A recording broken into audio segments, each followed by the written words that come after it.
Hello, friends. I'm so glad that you could join us today. You may notice something new.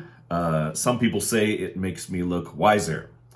I don't know about that, but I'm not sure my wife Yumi fully embraces the beard yet, so I don't know if it's going to survive past the winter.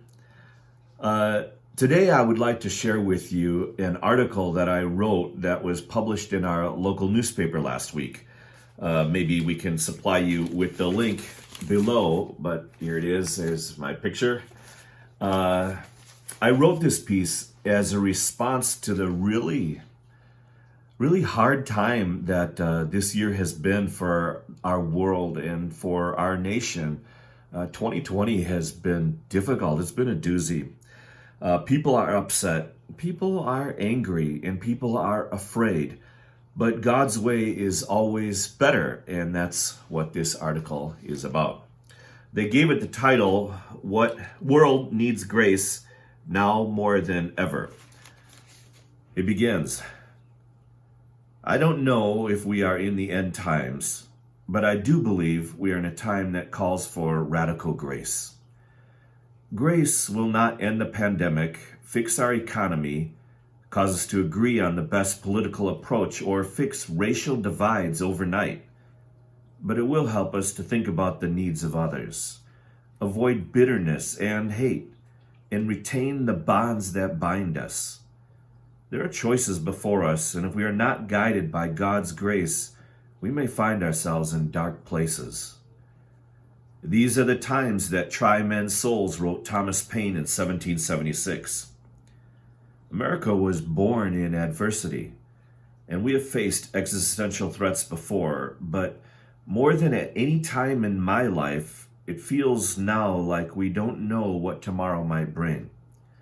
People are afraid of the riots and unrest we saw over the summer, an economy under stress, government overreach, and the loss of freedoms we hold dear. Others fear a virus that has been the number one cause of death in our state for several weeks. Watch the evening news or read posts on social media, and you will quickly see there is plenty of worry, fear, bitterness, and anger to go around. What we need more of is courage, determination, and grace. Honesty is the best policy, and in moments of honest reflection, we find ourselves face to face with our own profound brokenness. As a nation and as individuals, we're not the people we wish we were. We have fallen short of our calling. We aren't half as patient, caring, even tempered, reasonable, brave, or generous as we think we should be. The core of our understanding of God is grace. If God were only holy and just and did not have grace, we would be forever separated from him, and we intuitively get that. The genius of grace is that it allows those who trust God to admit our failings without simultaneously damning ourselves. Another beautiful result of a theology of grace is that when we understand how desperately hopeless our situation is, because we all fall short of God's perfect measure, it theoretically enables us to have grace for those who don't measure up to our own personal standards.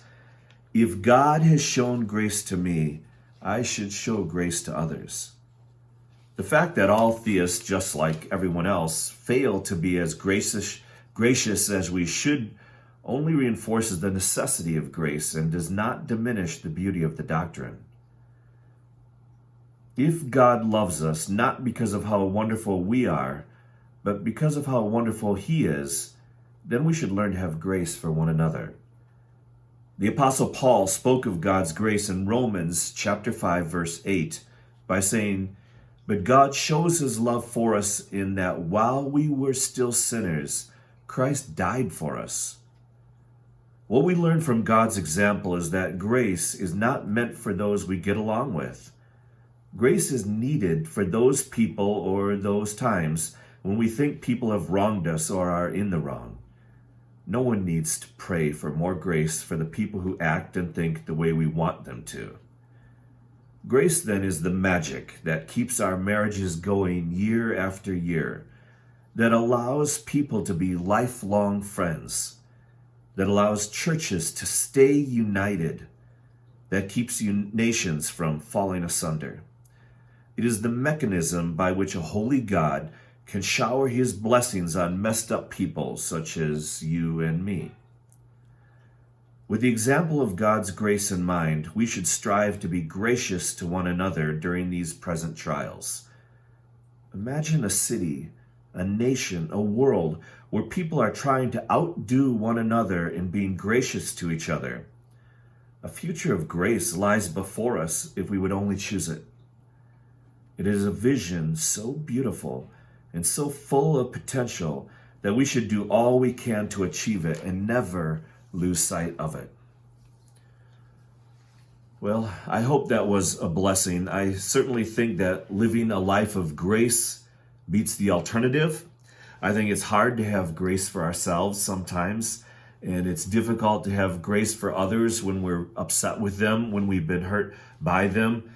But just because living a life of grace is difficult, doesn't mean that we shouldn't try. I hope today finds you walking in the grace and the love and the peace of God. Thank you for joining us today, and may God bless you.